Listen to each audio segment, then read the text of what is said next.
Hey YouTube, what's up? Scarecrow here. I'm here today. I'm a little bit late. I got really busy the last few days and didn't get to do it. But I'm here to do my update on my Chaos Breaker deck profile. So, get started. Starting Vanguard is Carbon. He's just too good.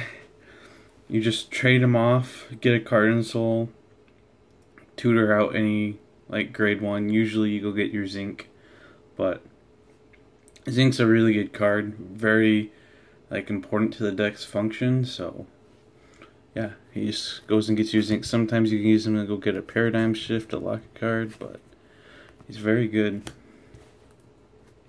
For triggers, we got our 4 Paradigm Shift, and then I'm playing 5 more crits for a total of 9.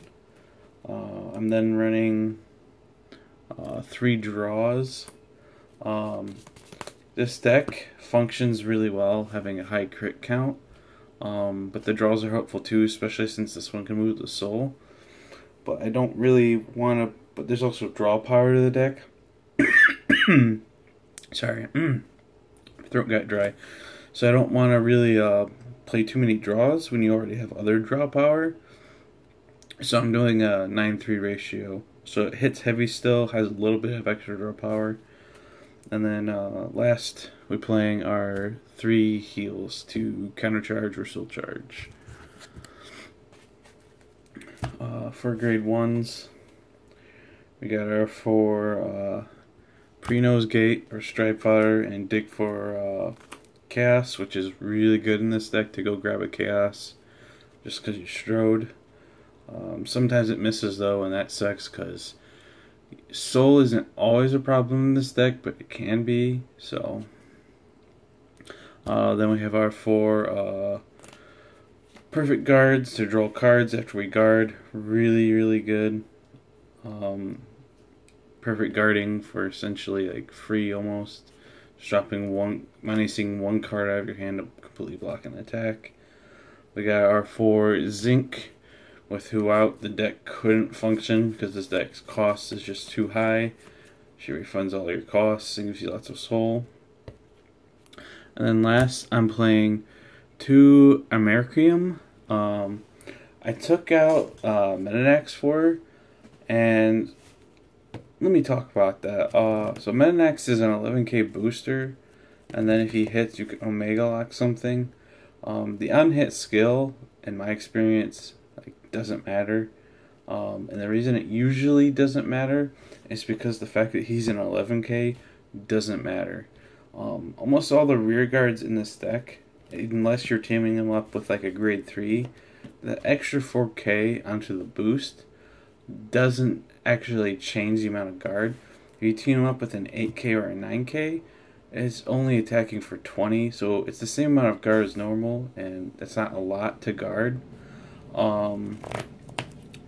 So in general, I've never found Meta Axe that good. This chick, however, when you call her, if you have a Chaos Vanguard, she gets +5, and then if there's 2 light cards, she gets +5. So the turn you drop her, she's a 17 by herself. Very strong, obviously. And after that, you could be like, well, after that, she's just 7k. Yeah, but as I was just saying, a 7k boost as compared to 11 usually doesn't matter unless you're teaming up like an 8 and 11, then you're hitting like making them guard 10 instead of 5.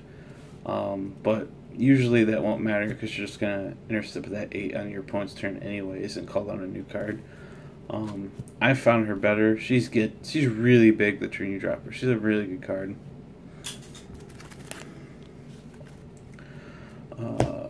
For the grade 2s, playing for Dubnium, new guy. This card is really good. When he attacks, you can counterblast, and the opponent has the option to lock a card from hand to rear guard. If they don't, he gets +10 and you draw.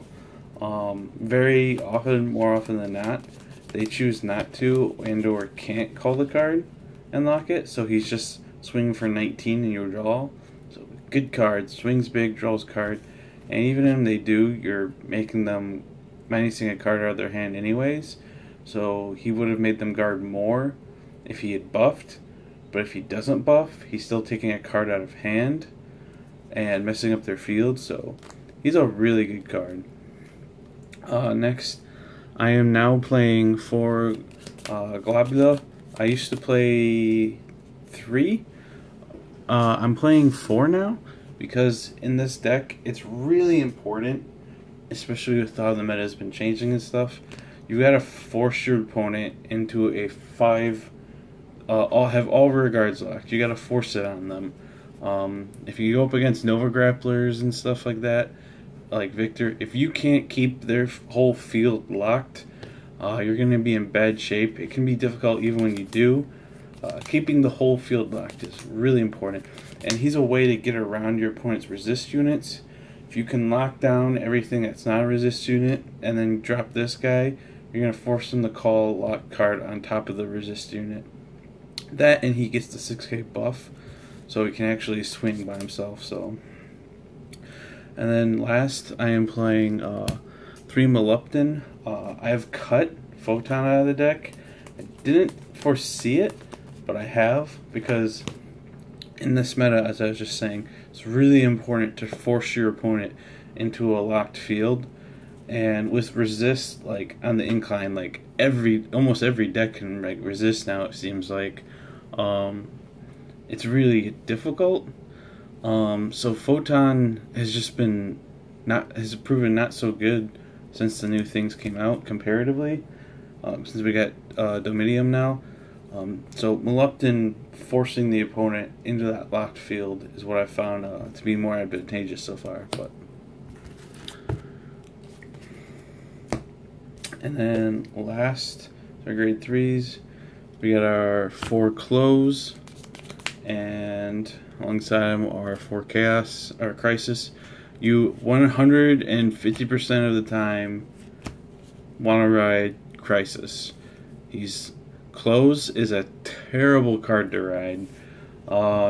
He honestly sucks as a Vanguard, but if you can ride Crisis, and then use your Close for your stride fodder and the discard for your deluges and stuff, Crisis is amazing. So yeah, you really want to make sure you ride Crisis. There's a huge difference between being on Crisis and Close. Honestly, I would probably say if you ride Close, you're probably going to lose. If you ride Crisis, you're probably going to win.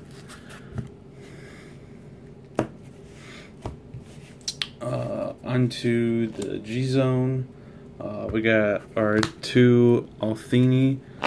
This card is really good. He's almost always our first stride now. You can ride Chaos, lock a card, stride, lock a card. Now they'll have, if they have 1 or less rear guards, Altini, and you get to draw 2 cards. You really want to play him in a manner where you're going to get the draw 2. Like if you can leave your opponent with 1 rear guard and then drop this, you'll get to lock that 1 rear guard still, but still draw 2. Yeah, he's a really good card. Next, 2 Chaos Universe, cut down from him because Althini's out. We don't typically stride this card a lot anymore, but it's there just in case it does come up where you want to stride it. Or if you want to use both Althinis in one game, you'll use both Chaos Universes for the stride cost, or cost flip. Next, our 4 Glue Ball. This card is still like a huge powerhouse in this deck. Locks like the field all by itself, buffs your whole field. He's still a really strong card, and I would definitely say you should still play 4 of him. Next, I'm playing 2 Deluge. Some people like to play 3. If you're playing 4, you're absolutely bananas. I don't think you need to play 3 though. I've never strode him twice and gone, man, I wish I could stride him a 3rd time. If I've strode him twice, I've probably won. If I somehow haven't won after doing him twice, I've probably died. But yeah, he's a really good card in combination with close. You can, like, your opponent could have like no field, like discard close to stride this, make them lock a card, on stride skill, or on close skill, make them lock a card. Then you'll use his skill, discard close, make them call 2 locked, then use close skill, make them call like a 3-card combo. You just ripped 4 cards out of the hand, made them have 4 locked cards. And then if you throw like a Molupton in there, you rip a 5th card out of their hand, make them have, they could go from like no field to like a fully locked field, and you just ripped 5 out of their hand. Very scary. Playing 1 Amnesty Messiah just for Link Joker matchups. It won't really save you against Messiah. And your opponent will be running one of these 2 also in like the leaders and other chaos decks, but still gives you a really big turn push, so you should probably still run it. Last of the G units, Stark. I can't really see almost any argument for any deck to not run their Z-Rare, and especially a card like this. This deck doesn't always have the highest offense sometimes, and you can just drop this card, go 36, 36, 36. This guy actually gives this deck like a real a chance to beat Messiah, because you can hold out for a little bit against Messiah, but you're probably gonna lose. So if you can get them like 3 or 4 and then drop this card and just try to win, at least you have a shot now. Yeah, very scary card. And then for G guards, 1 Soul Blast, draw 1. Only playing 1 of them now. This deck's more Soul Blast heavy than it used to be, and I wanted to make room for other things. Playing 2 Destiny Guard, the best G guard for this deck. Guard for 25. Unlock something, kill it, draw all. Really good. I'm playing 1 Cosmo Wreath, because when you guard with this, they have to try and lock a rear guard, and if they do, he gets +5, so he can be a 20k shield and fuck up an opponent's field. He's not super amazing, but he's pretty cool. So, yeah, so that is it for this. Thank you guys for watching.